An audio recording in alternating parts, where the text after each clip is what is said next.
Can you actually make good money farming in Congo-Kinshasa?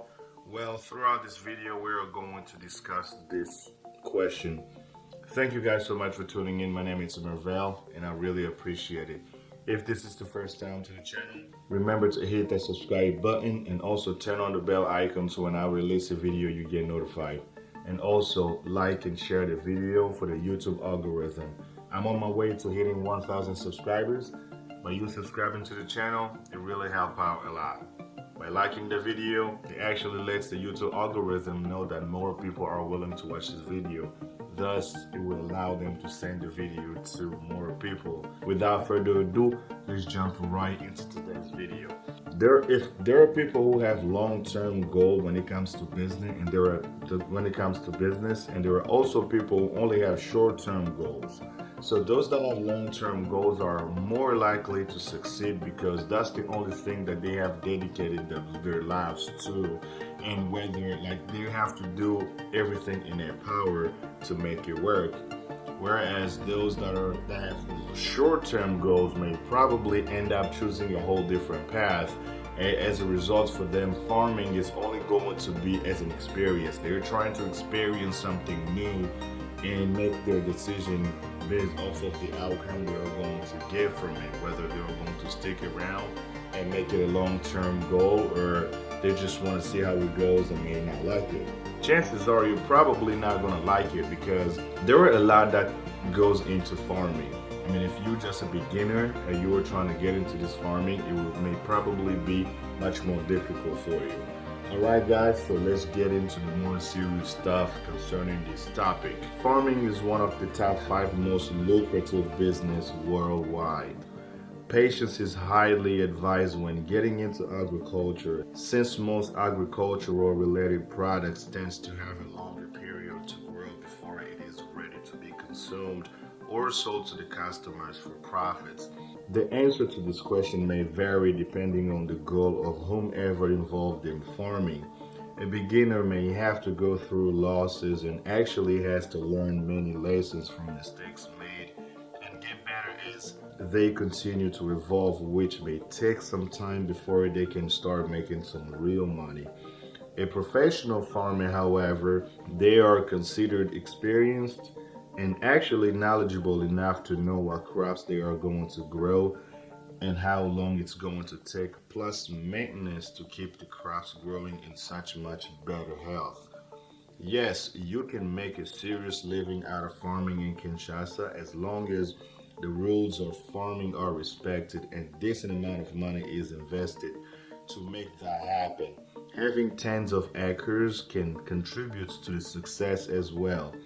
In order to be able to have crops available all year round, you'll have to plant a variety of crops, since some crops can take longer before they can be harvested and others take less time.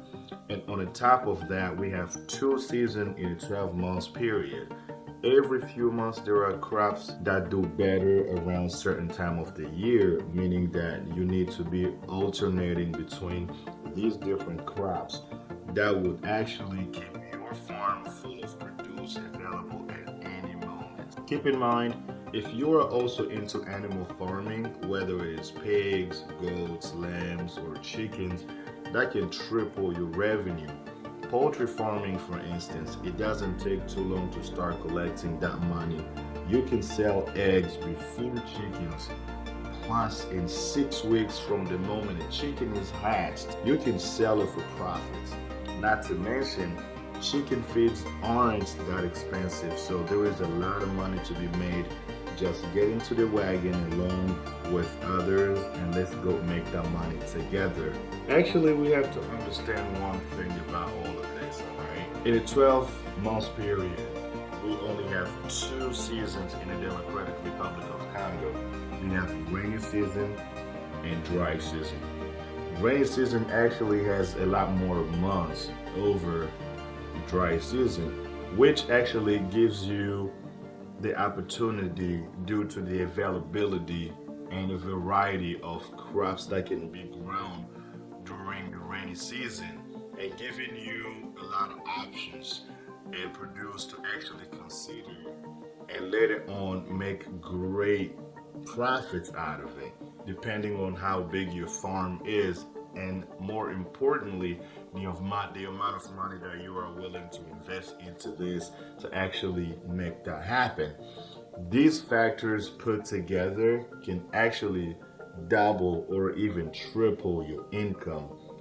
Going back to long-term goal farmer, if you have a long-term goal in farming in Congo-Kinshasa, you actually put seriousness into it and doing it the way it's supposed to be done, chances are you are really going to make great money.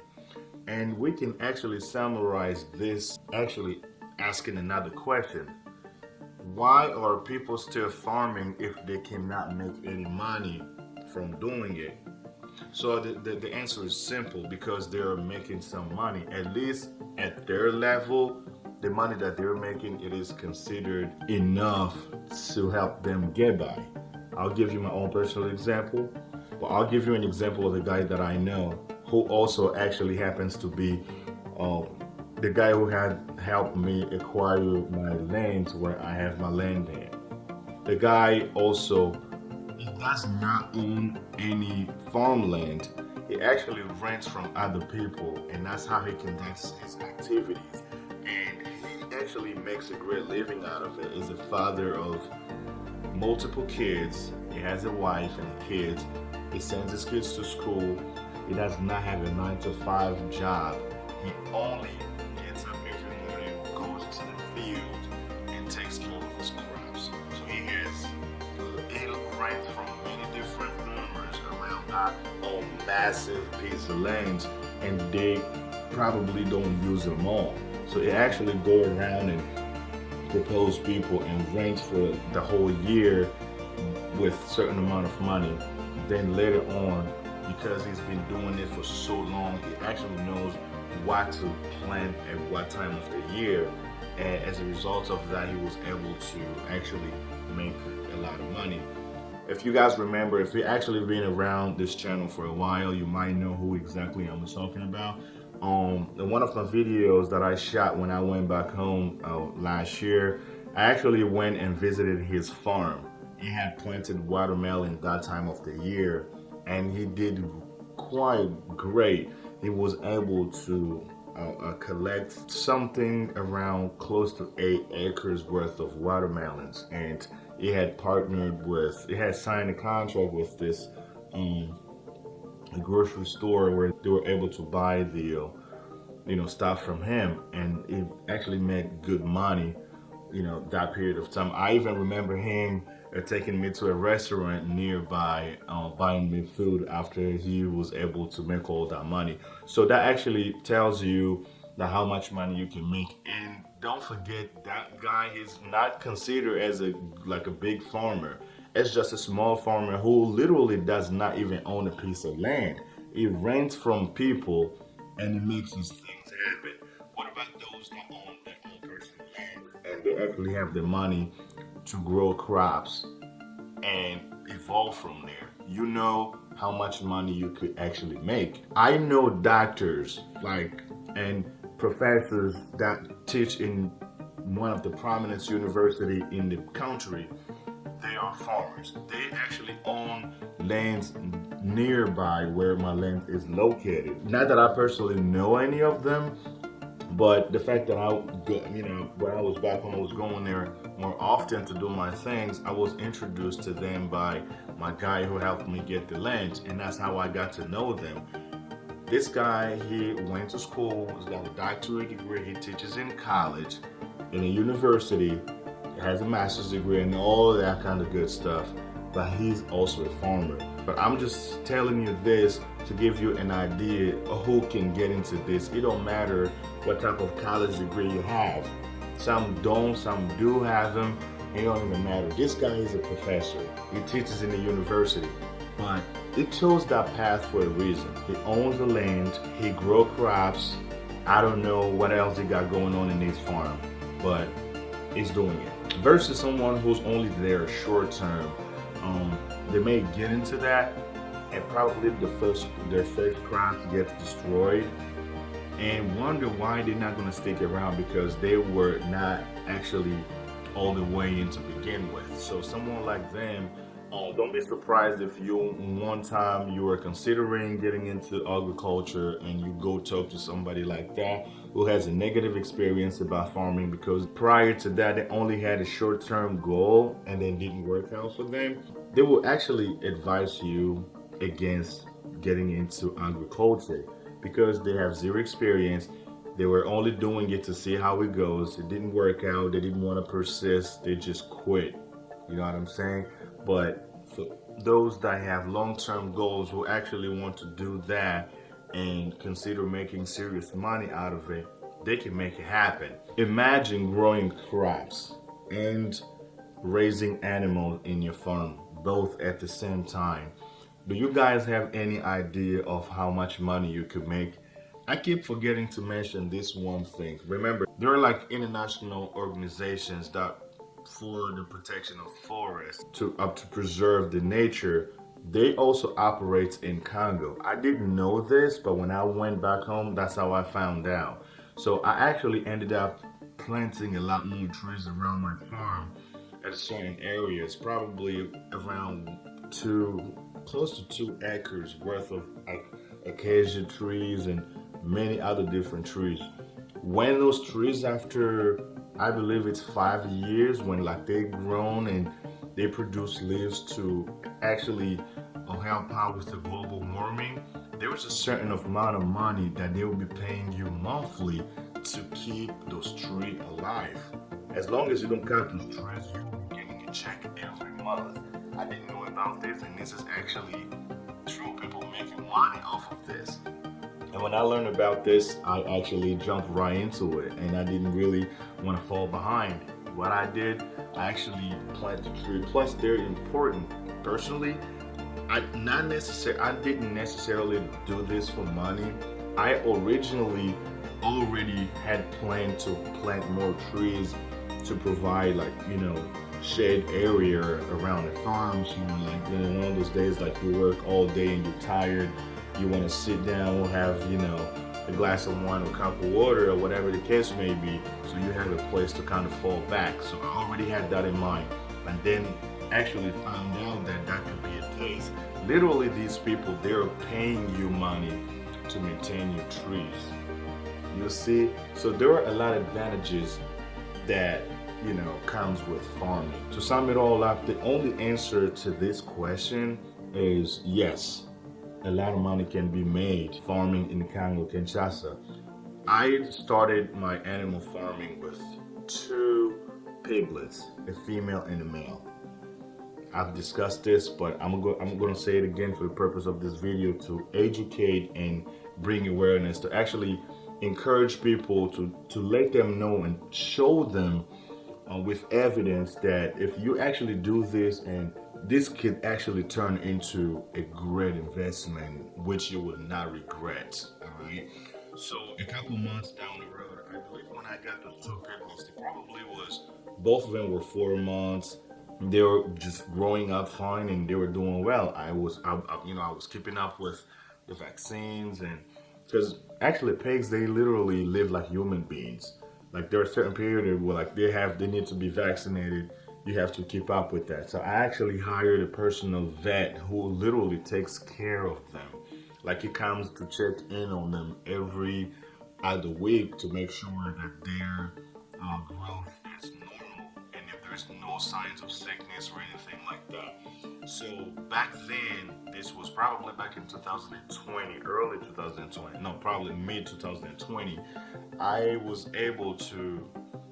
got them both at the age of 4 months each for $60 each. That was back then. Now, they cost around $75 to $80. So now, after I've done my homework, now I have 6 piglets plus the 2, 8 together. So depending on the size of the pigs, when I looked at them, out of curiosity, I asked my guy who watches them, like, how much do you think I can sell these piglets for if it's something that I'm considering? he told me like straight from the grip was $80 a piece. So you see, like $80 for a 2-month-old pig, that's reasonably good amount of money right there, isn't it? Right? So, but my intention is not to sell them at this early stage because my ambition is to actually have them multiply like in 3, maybe 4 years from now. My goal is to have at least more than 200 pigs. That's what I am planning to do. I know it's gonna be a little bit hard, but I think with hard work it's possible. I'm not gonna get into something if I know I'm not really gonna get anything out of it. So me being more interested in farming, I'm only just giving you the positive sides of how much money that you could make if you're really doing farming. So like my investment is pretty limited. I don't really have that much money, but like I'm doing the best I can. When I come up with a certain amount of money, I go back home, I do what I have to do, I come back here, I work more, save more money, go back and do that. There are people who have like 10, even 100 times more than what I make. If like they were involved into what I'm involved in, like I can only see how far they could get. But here I'm speaking on my own personal experience and also shedding lights to where the darkness is, to actually let you guys know like how much money you can make and what direction that you can, what path that you can take in this farming journey and actually be the winner here. Because at the end of the day, we all want what's best for us. We all want to win. So the agriculture sector in the Congo is actually one of the area that's the most neglected, which is unfortunate. But with conversations like this, I'm pretty sure we're going to actually wake this up and let the government or even the authority in charge of this particular field to actually promote it and put more money to bring the Congo to the position that they deserve to be in terms of agriculture worldwide. And I believe one of these days we will get there. But that's still not going to stop someone like me to go in there and do my things, because I always believe in it. Like I said, no matter how much you trash the Congo, that's on you. For me, I see opportunities over there. Shame on you if you don't see them, but I do. That's why I keep going back and forth, because I believe in something and I know I'm putting my money where exactly it's supposed to be. Alright guys, thank you guys so much for watching the video. I really appreciate it. Remember to hit the subscribe button if you haven't already, and don't forget to turn on the bell icon so when I release a video you get the notification. And also like the video and share it for the YouTube algorithm. Let me say that one more time.